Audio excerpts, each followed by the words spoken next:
todos. La clase que vamos a ver hoy, acá desde mi Pollicueva, es una clase que es muy importante para el primer año de la Facultad de Medicina, porque en primer año tenemos dos materias, que son crecimiento y desarrollo, la primera con la cual ustedes van a empezar, y nutrición, que es la segunda. Ambas materias tienen, digamos, unidades problema. O sea, se trabaja por unidades de aprendizaje basadas en problemas. Te tiran un problema y vos lo tenés que analizar. Eso yo se los había explicado en la primera clase del curso. Entonces, por ejemplo, en crecimiento y desarrollo tenemos 9 unidades problema y en nutrición tenemos 7 unidades problema. Pero en la primera unidad problema hay algo que tienen en común. Se empieza por el origen de la vida, el origen de los seres vivos, etc. En la unidad problema número 1 de crecimiento y desarrollo, el problema trata, por supuesto que el año que ustedes, el 2021, que ustedes empiezan a cursar, podría cambiar el problema, pero hasta ahora no ha cambiado nunca, así que podrá tener leves variaciones y lo veremos. Pero, por ejemplo, analizando el de este año, y que es igual al de los años anteriores, en esta UP1, en esta primera unidad problema, te dice que Juan y Leticia son dos estudiantes de medicina que comienzan a estudiar medicina y escuchan decir a un docente, el primer día de clase, que los seres humanos tenemos rasgos comunes con el resto de los animales, y a otro docente que también somos seres sociales y culturales. Ese es el planteo. A partir de ese problema, de ese planteo, vos tenés que hacer todo un análisis, una lluvia de ideas, y tener que ir a estudiar en los libros correspondientes, tomando las clases correspondientes, etcétera, los elementos relevantes como para poder desarrollar este problema. Bueno, y acá, ¿qué es lo que tendríamos que analizar? Tenemos que analizar el origen de la vida, y luego cómo los seres vivos, a través de la evolución, fueron originando distintas especies, distintos géneros, distintas especies, etcétera, ¿no? Bueno, así hasta llegar al humano, y entonces podemos ver a través de ese largo proceso evolutivo que condujo al hombre actual, las similitudes y diferencias con el resto de los animales. Bien, pero clave, analizar el origen de la vida. En la OP1 de nutrición, a mediados del año, probablemente a ustedes le den el siguiente planteo, que es bastante especial, y dice, el planteo es el siguiente. El profesor miró a sus alumnos y les preguntó, ¿somos polvo de estrellas? ¿Tenemos algo en común con el resto del universo? ¿Qué pasa si una mano gigante apagase el sol? Esto es todo para ver el flujo de la materia, el flujo de energía y el ciclo de la materia en los ecosistemas. Bárbaro. Pero fíjense una cosa, somos polvo de estrellas. Para poder responder esto, tenemos que ir incluso más atrás del origen de la vida. Habría que ir hasta el origen del universo, lo que se conoce como la teoría del Big Bang. Luego, tenemos que hablar del origen de la vida también, y bueno, y ahí ver, realmente, terminar de resolver la pregunta de si verdaderamente estamos constituidos por polvo de estrellas. Bien, conclusión, ¿a dónde quiero llegar? Origen de la vida es un tema que en primer año lo vas a ver en las dos materias. Lo vas a ver tanto en crecimiento como en nutrición. ¿Cuál es el problema? Nadie sabe cómo fue el origen de la vida. Lo que hay son teorías que intentan explicar el origen de la vida, algunas con mayor sustento y otras con menor sustento en la comunidad científica. Algunas más clásicas, otras descartadas, otras revalorizadas luego de haber sido descartadas, como la teoría de la panspermia. Cuestión, vamos a analizar un poquito el origen de la vida, acá en histología, como para después enganchar bien en la célula eucarionte. Nosotros ya habíamos empezado con la célula eucarionte en la clase anterior, pero la célula eucarionte no nace de la nada, digamos, desde el vacío, sino que obviamente tuvo que haber surgido a través de, que esto es lo que te explican las distintas teorías, a través de distintos mecanismos que surgen, por los cuales surgió primero, hace 3.500 millones de años, la célula procariota, y luego, por evolución, surge la célula eucariota, a partir, de la cual vamos a estar hablando a partir de la próxima clase. Bueno, entonces, vamos a ver un PowerPoint que yo les preparé, que tiene que ver con el origen de la vida, y que les explica todos estos temas que son tan importantes en la primera y la segunda materia de primer año de medicina. Bueno, veamos. Este es un tema de biología, gentileza del Instituto Tejedor. Bueno, ¿cómo surgió la vida en la Tierra? Los seres vivos tienen al menos una antigüedad de 3.500 millones de años en el planeta. A través de la historia, pensadores y científicos han aportado ideas e hipótesis y diseñaron experimentos para ponerlas a prueba. El origen de todo, la teoría del Big Bang. Antes de que se produjera la explosión conocida como Big Bang, se cree que probablemente toda la energía y la materia se encontraban en forma de energía pura comprimida en un punto. Hace 13.800 millones de años se produjo una gran explosión, el Big Bang, que dio origen al universo. no es una explosión en el espacio, digamos, no se la imaginen como una explosión en el sentido clásico, ¿no? Porque no había espacio. Cuando hablamos de la explosión del Big Bang, nos referimos al origen de todo. En realidad es a partir de una singularidad. La singularidad es un evento al que vos podés acercarte, digamos, con fórmulas matemáticas, pero nunca vas a poder llegar a él. No se puede saber lo que había antes del Big Bang. Entonces, bueno, pero Big Bang quiere decir eso, la gran explosión.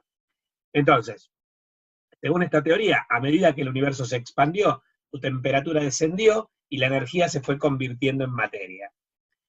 En primera instancia habrían aparecido las partículas subatómicas, neutrones, protones, luego estas partículas se habrían combinado para formar los núcleos atómicos. Más tarde, cuando la temperatura descendió aún más, la carga positiva de los protones habría atraído los electrones, cargados negativamente, y se habrían formado los primeros átomos. O sea que primero fue la energía, luego fue la materia.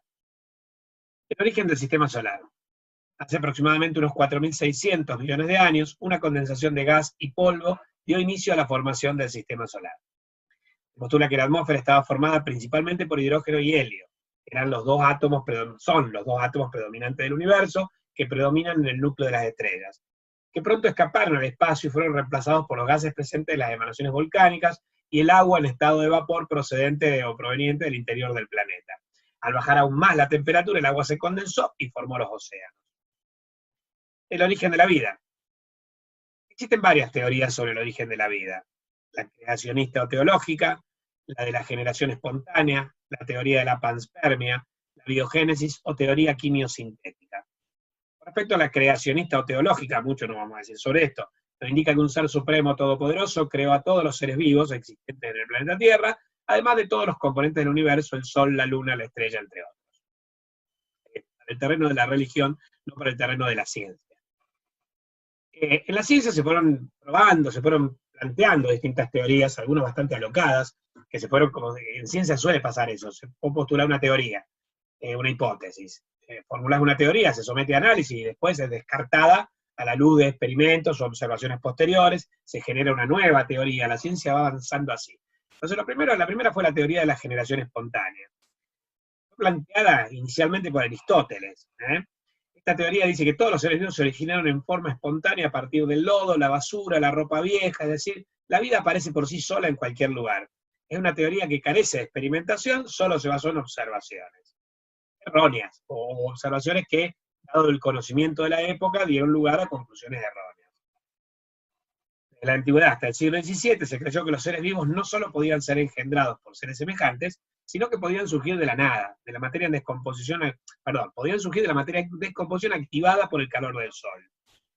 La vida puede surgir también de la materia inanimada. Animales considerados inferiores, innobles o repugnantes como insectos, parásitos, gusanos, ratas y ratones, podían surgir espontáneamente de la materia en descomposición. Por esta teoría de la generación espontánea, que también se la conoce como arqueobiosis o abiogénesis, es una antigua teoría biológica que sostenía que ciertas formas de vida animal y vegetal surgen de manera espontánea a partir, ya sea de materia orgánica, de materia inorgánica o de una combinación de las mismas. Esa es la teoría de la generación espontánea. Es una creencia profundamente arraigada desde la antigüedad, ya que fue descrita por Aristóteles, y luego fue sustentada y admitida por otros pensadores, grandes pensadores, en la historia de la ciencia, tales como Descartes, como Bacon, o como Newton. Y comenzó a ser objetada en el siglo XVII. Hoy en día la comunidad científica considera que esta teoría está plenamente refutada. Incluso Jean-Baptiste Van Helmont, un médico belga del siglo XVII, proponía una receta para fabricar ratones. Él decía que colocando en un recipiente al aire libre granos de cereal y una camisa impregnada de sudor humano, solo era cosa de esperar 21 días y se generaban de la nada ratones. Nunca se planteó que los ratones podían invadir, digamos, el frasco. Entonces él ponía ropa sucia, granos de trigo, a los 21 días aparecían ratones. Como que se generaban de la nada, eran atraídos por el material presente en el frasco. Bueno, entonces, el primero en, digamos, discutir la generación espontánea fue Redi, a través de su experimento. La generación espontánea fue desafiada en el siglo XVII por el experimento del médico italiano Francesco Redi. Redi hizo un experimento que derrocó la teoría de la generación espontánea, que había sido aceptada durante muchos siglos. ¿Qué hizo Redi? Demostró que los insectos no nacen generación espontánea. Su experimento de 1662, mostrando la ausencia de gusanos en un frasco cerrado donde se había dejado carne pudriéndose, asestó un duro golpe a la teoría de la generación espontánea. Redi demostró que la vida surge de la vida, es decir, las larvas que aparecieron en su experimento en los frascos con carne provenían de las moscas que depositaron sus huevos, los que se desarrollaron hasta que el estado de larva y posteriormente originarían moscas adultas. O sea, vos tenés un frasco abierto, las moscas desovan en la carne y se generan larvas en la carne. Vos al frasco lo cerrás y no aparecen larvas en la carne. Al frasco lo cubrís con una gasa y lo que va a haber sobre la gasa es las larvas, que si no estuviera la gasa, la verías en la carne. Entonces, en realidad, lo que demostró es que estas larvas que se veían en la carne eran larvas de moscas, pero que eran depositadas por moscas sobre la carne. No aparecían espontáneamente. Ese fue el experimento de Francesco Redi. Bueno, con el invento del microscopio, se piensa en la generación espontánea para explicar los pequeños animálculos, no es animáculos, animálculos del mundo microscopio. El holandés Anton van Leeuwenhoek, o Anton van Leeuwenhoek, hacia 1675 había logrado fabricar lupas de tal calidad que le permitían obtener hasta 250 aumentos. Con ella, el curioso lencero, porque él se dedicaba a los lienzos, a las telas, y utilizaban, los comerciantes de las telas utilizaban lupas para analizar el entramado de la tela y ver su calidad. Pero este lencero, Anton, era muy curioso, y se le ocurrió, él fue el inventor del primer microscopio, inventó un dispositivo como para ver a mayor aumento, digamos, las telas, pero con eso también empezó a estudiar el agua, distintos fluidos, hasta el semen, donde vio espermatozoides. Bueno, y veía las bacterias que vio en el agua, los espermatozoides que vio en el semen, etc., los llamó animálculos, ¿sí?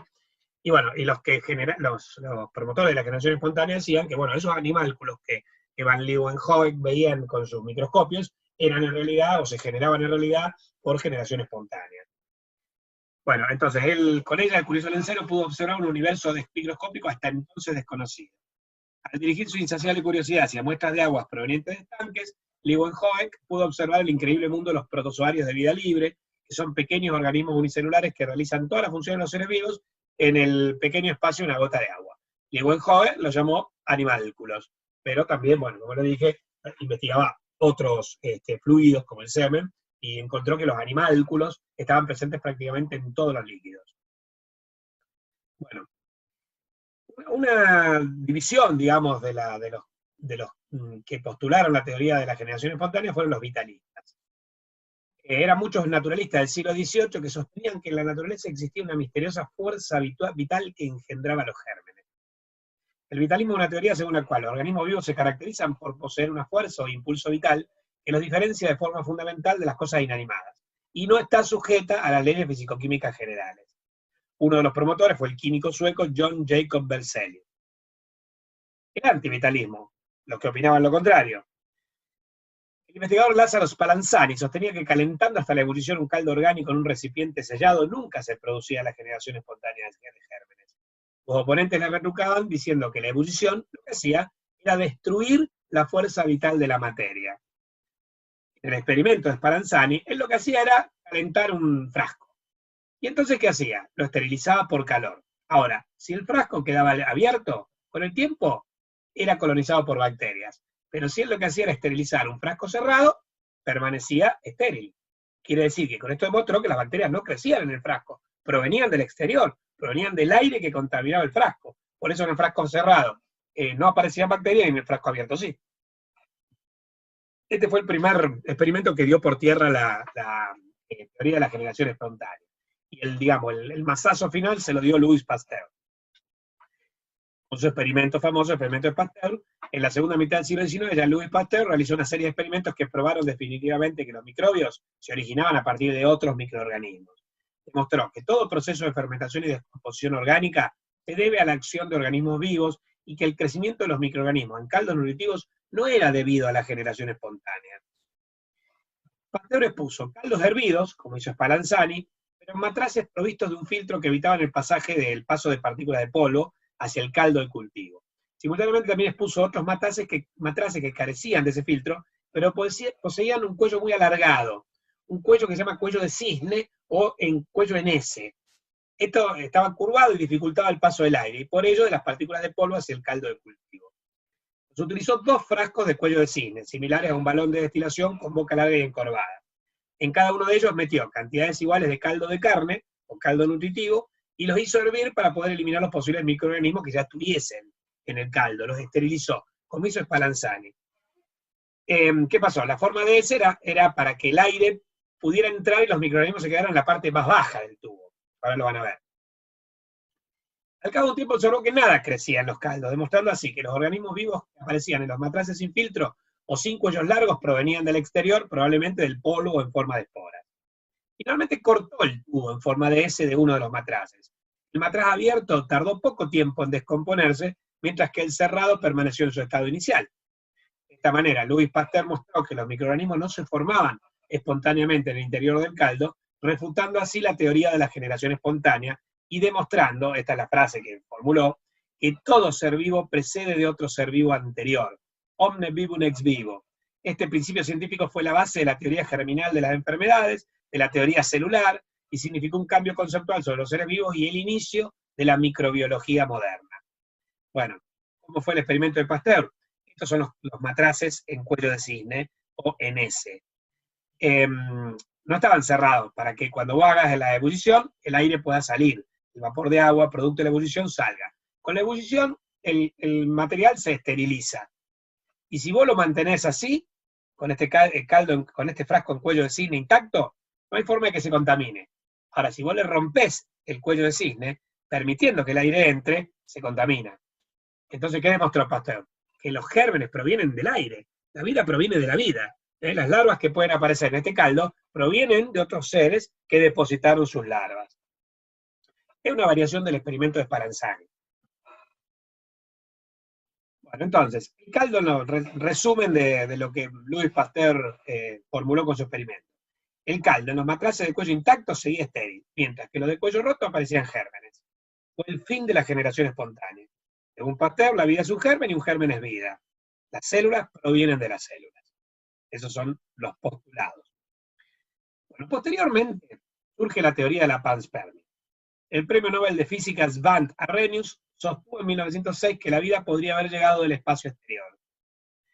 Esta teoría nos explica que la vida tiene un origen extraterrestre, es decir, que proviene de otros planetas en forma de esporas, las cuales debieron soportar altas o bajas temperaturas en el espacio exterior, y la Tierra, bombardeada, por ejemplo, por cometas o por meteoritos, habría sido sembrada de vida del espacio exterior. La teoría de la panspermia podría responder cómo surgió la vida, pero no cómo en la Tierra, pero no cómo surge la vida. La respuesta es cómo surgió la vida en la Tierra desde otros planetas. Ahora, ¿cómo surge la vida en los otros planetas? La teoría de la panspermia no soluciona este interrogante. La vida era sencillamente eterna y estaba en todo el universo, y de un planeta va sembrando otro planeta. Vamos, o sea que en los meteoritos, en los cometas, existirían esporas, según la teoría de la panspermia, que podrían pasar de un planeta a otro. Ahora a ver que en los últimos años, a partir de algunos meteoritos que se descubrieron en Australia y en la Antártida, la teoría de la panspermia tuvo un resurgir. Pero es bastante antigua, 1906. O la biogénesis. Esta es la teoría más utilizada en la actualidad por los científicos, formulada por Alexander Oparin. Oparin afirma en un todo de acuerdo con la demostración de Pasteur, que la vida no podía emanar de la materia no viviente en las condiciones actuales del planeta, pero que la vida podría haber surgido espontáneamente en las condiciones prevalentes de la Tierra primitiva miles de millones de años atrás. Esto se conoció como el origen químico de la vida o teoría de Oparin en 1924, y nos explica que la vida se originó a través de una serie de reacciones químicas, ¿sí?, donde se transformó la materia inorgánica, sin carbono, en materia orgánica, con carbono. Años después, John Haldane, en 1930, propuso una teoría similar, por lo cual a la síntesis de los postulados de Oparin y Haldane se lo conoce como la teoría quimiosintética de la vida o teoría de Oparin-Haldane. Bueno, Oparin y Haldane postularon que la aparición de la vida fue precedida por un periodo de evolución química. Oparin sostuvo que en los mares se acumularon compuestos formando una sopa primitiva o orgánica, también se la ha llamado la sopa biótica, donde se habrían originado los primeros seres vivos. Posiblemente, probablemente, la atmósfera del planeta Tierra no tenía oxígeno libre, y los elementos mayoritarios que formaron parte de todos los seres vivos, como hidrógeno, oxígeno, carbono y nitrógeno estaban disponibles en el aire o en el agua. La energía abundaba en forma de calor, de rayos, por la inestabilidad atmosférica, radiactividad, proveniente del espacio exterior, de radiación solar. En estas condiciones se habrían formado moléculas de complejidad creciente.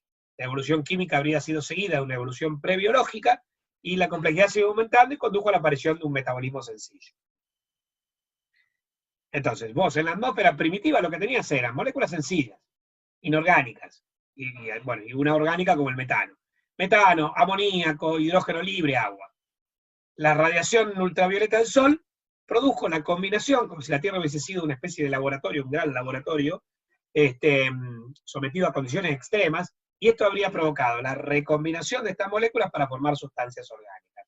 Lo que en la actualidad puede ser un organismo fotosintético, en la Tierra primitiva, donde todavía no había organismos fotosintéticos, porque todavía no existía vida, ocurrió en forma espontánea. De la materia inanimada, de la materia inorgánica surge la materia orgánica. De esa materia orgánica surge materia prebiótica, todavía no viva. Y de la materia prebiótica surge materia viva, biótica. Bueno, en parte el experimento la hipótesis de Oparin fue confirmada por un experimento de Stanley Miller en 1953. Miller probó experimentalmente las hipótesis de Oparin y produjo aminoácidos en un matraz a partir de una atmósfera gaseosa en presencia de agua, calor y descargas eléctricas. En el año 53, Stanley Miller aportó las primeras evidencias experimentales que comprobaron la teoría de Oparin. De esta forma, Miller demostró que casi cualquier fuente de energía puede convertir moléculas simples en una variedad de compuestos orgánicos complejos. Aunque en la actualidad se considera que la atmósfera primitiva no se parecía a la que simuló Miller, su experimento fue importante porque demostró que la formación espontánea de sustancias orgánicas a partir de sustancias inorgánicas simples es posible, y existió en la Tierra primitiva. Miller simuló en el laboratorio las condiciones que habrían imperado en la Tierra primitiva. Hizo circular gas hidrógeno, vapor de agua, metano y amoníaco permanentemente entre el océano y la atmósfera de su dispositivo. El océano se calentaba, el agua se evaporaba, pasaba a la atmósfera, donde se producían descargas eléctricas. El vapor de agua, al ser refrigerado, se condensaba y el agua líquida arrastraba las moléculas orgánicas recién formadas. Estas moléculas se concentraban en la parte del tubo que conducía al océano, y al cabo de 24 horas, cerca de la mitad del carbono presente, originalmente como metano, se había convertido en aminoácidos y otras moléculas orgánicas. Este es el dispositivo, miren. Acá puso un océano primitivo en ebullición. ¿Qué es el océano primitivo? Es un líquido rico en metano, en amoníaco, etc. Lo calentó. Entonces el vapor de agua se elimina por acá, por ebullición. Los gases de metano, amoníaco y hidrógeno también se introducen acá. Bueno, entonces, a través del tubo llega a un sector donde al amoníaco, al metano, al hidrógeno y al agua se le dan descargas eléctricas. Entonces después, para producir la recombinación. Esto sería la atmósfera. Esta sería la atmósfera de Miller, y esto sería el océano de Miller, simulando la atmósfera y el océano de la Tierra primitiva. Es probable que la Tierra primitiva haya tenido las moléculas que Miller puso en su océano primitivo, pero la discusión es que la atmósfera primitiva probablemente era muy diferente a la atmósfera de Miller. Bueno, la cuestión es que lo que el experimento de Miller demostró, luego al agua se la refrigeró, para que el agua fría pudiese entrar acá, se condense, se extraían gases por una bomba de vacío, y bueno, la cuestión es que arrastraba moléculas orgánicas que eran recogidas acá. ¿Qué generó? Generó aminoácidos, que son moléculas orgánicas, la base de las proteínas. Entonces, ¿qué demostró Miller y qué no demostró Miller? Miller demostró que la materia orgánica se puede generar a partir de la materia inorgánica. ¿Qué no demostró? No demostró que los seres vivos se puedan generar a partir de la materia orgánica. Es decir, Miller no generó seres vivos, generó moléculas orgánicas necesarias para los seres vivos, ¿sí? O sea, si, por ejemplo, Miller hubiese generado organismos con ADN o ARN, hubiese generado vida en el laboratorio. Él no lo hizo. Entonces, de esto nosotros concluimos que, dos cosas, o que la vida no se puede generar en el laboratorio, o simplemente que Miller no tuvo tiempo. Si le damos a Miller millones de años para experimentar, con este dispositivo, a lo mejor se hubiese generado vida por azar. No lo vamos a saber nunca. Miller no lo logró, ¿entienden? Pero podría ocurrir que la vida pueda surgir por azar, según esta hipótesis. Bueno, la exobiología es el estudio de la posibilidad de que exista vida fuera del planeta Tierra. Gracias a esta rama de la biología, la exobiología, se produce el resurgimiento de la pandemia. Con la pandemia de coronavirus en la cabeza. Estamos Estamos ya limados con la pandemia. Pensamos en ella todo el tiempo. Se produce el resurgimiento de la panspermia, eso quise decir. Porque se ha encontrado materia orgánica en cometas. Eso que Sven Arrhenius decía en 1906, se terminó por descubrir. No vida en meteoritos, todavía eso está en investigación, pero sí se ha descubierto materia orgánica. Entonces, ¿la vida vino desde las estrellas? Los granos de polvo de las nubes interestelares tienen una estructura en capa de cebolla, un núcleo mineral rodeado de una capa que tiene materiales orgánicos. La siembra en la Tierra de estas moléculas, que son producto del Big Bang inicial, se habría producido durante el circuito del sistema solar a través de las nubes interestelares. El ciclo solar fue atravesando esas nubes y fue adquiriendo esas moléculas. A esas moléculas se las llama polvo de estrellas. Al decir del astrofísico canadiense Hubert Reeves, somos literalmente polvo de estrellas. Él es el que formuló esto que el profesor le pregunta a sus alumnos en el planteo de la UP1. Hubert Reeves dijo que somos literalmente polvo de estrellas porque toda la materia existente en los seres vivos es la misma que forma las estrellas, los planetas, tiene el mismo origen, en el Big Bang.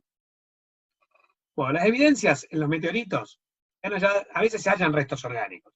Colocando estos restos en un medio adecuado se han logrado formar estructuras esteroides rodeadas de una doble capa lipídica, se llaman coacervados, como si fuesen células, pero en el laboratorio, no estaban en el cometa, digamos, en el meteorito. Se ha logrado la formación de material orgánico complejo a partir de moléculas inorgánicas muy sencillas, bajo condiciones que remedan el frío del espacio interestelar. Concretamente hay dos meteoritos interesantes. Uno es el meteorito Murchison. Este cayó en Australia en 1969, y el mismo tenía algunos aminoácidos comunes, como glicina, como alanina, como glutamato, y otros poco comunes, como la isovalina y la pseudoleucina. Estos aminoácidos no existen, digamos, en materia inanimada. Son producto de la descomposición de las proteínas de los seres vivos. Entonces, a lo mejor, el meteorito Murchison no tenía ningún ser vivo, pero tenía moléculas que habitualmente se encuentran en seres vivos. Entonces, ¿contenía seres vivos que en el frío interestelar se murieron y liberaron sus moléculas? Es una pregunta abierta. Podría ser. Otra evidencia es el meteorito ALH 84001, lo de ALH es por Alan Hills, 84001, que es un meteorito de origen marciano. Provino del planeta Marte, que se sabe por la composición, que es igual a la composición que se sabe que tiene el planeta Marte, y este creó una gran controversia, debido al descubrimiento de indicios que sugieren la posible existencia de vida unicelular en el planeta Marte. Este meteorito cayó en la Antártida, fue hallado en 1984, y encontraron en el meteorito unas estructuras en forma de bastón que podrían ser bacterias. La datación del meteorito es de 4.500 millones de años. Como sucede siempre con los hallazgos y las teorías científicas, hubo gente que refutó y hubo gente que contrarrefutó a los que refutaron la hipótesis de que el meteorito marciano tenía vida. Los que refutaron la hipótesis de que estos bastones encontrados en el meteorito marciano eran seres vivos, fueron científicos que dijeron que en realidad el meteorito se contaminó al ingresar a la atmósfera terrestre. O sea, no es que él traía esas bacterias, sino que las adquirió al ingresar en la atmósfera terrestre. Bueno, y los que contrarrefutaron esta refutación dijeron que no es así, no pudo ser así, porque la concentración de estas estructuras en forma de bastón aumenta hacia el centro y disminuye hacia la periferia. Si fuera por contaminación del meteorito de afuera adentro, tendría que haber mucho más afuera que adentro. Y en realidad se concentra en el centro del meteorito. Lo que no está claro, y que obviamente se sigue estudiando, es si verdaderamente son seres vivos. Simplemente son estructuras en forma de bastón con componentes orgánicos. En conclusión, queridos polluelos, ya sea que haya surgido en la Tierra o sembrado la misma del espacio exterior, la vida se habría originado por azar mediante reacciones químicas favorecidas por las condiciones reinantes hace 3.500 millones de años o más. Sin embargo, para la ciencia, la historia de la vida sobre la Tierra tiene un final abierto. Bueno, esto lo pueden leer en el Curtis, libro de biología, séptima edición, de la editorial médica panamericana, en el Solomon, que es otro libro de biología, muy interesante, novena edición, de editorial Cengage. Hay un CD, un material bibliográfico de la UNR, de Estela Maris Martínez, donde yo saqué varias cosas para poder prepararles este PowerPoint, que es muy interesante, y que habla del experimento de Pasteur y otras cuestiones. También pueden leer directamente El origen de la vida por Oparin, un libro que se consigue se puede descargar el PDF desde la web, digamos, o sea, lo puedes descargar. Entonces, ahí básicamente tienen lo que tienen que saber ustedes estudiando medicina sobre el origen de la vida, no mucho más profundo que esto. Entonces, bueno, polluelos, esto ha sido la clase de origen de la vida, que también se las doy a los chicos y ustedes la van a volver a repetir cuando estén en primer año conmigo. Se las doy a los chicos que cursan crecimiento y desarrollo, a los que cursan especialmente a los que cursan nutrición. A partir de acá, enganchamos con las clases de célula. En realidad, la próxima clase engancharía con la anterior a esta, que es la clase de célula eucariota. Y lo que vamos a hacer es analizar cada uno de sus compartimentos. La superficie celular, el citoplasma y el núcleo. Pero no quería dejar pasar, hacer un análisis del origen de la vida por la importancia que tiene en este año en crecimiento y desarrollo y nutrición. Nos vemos, polluelos, en la próxima y sigan cuidándose.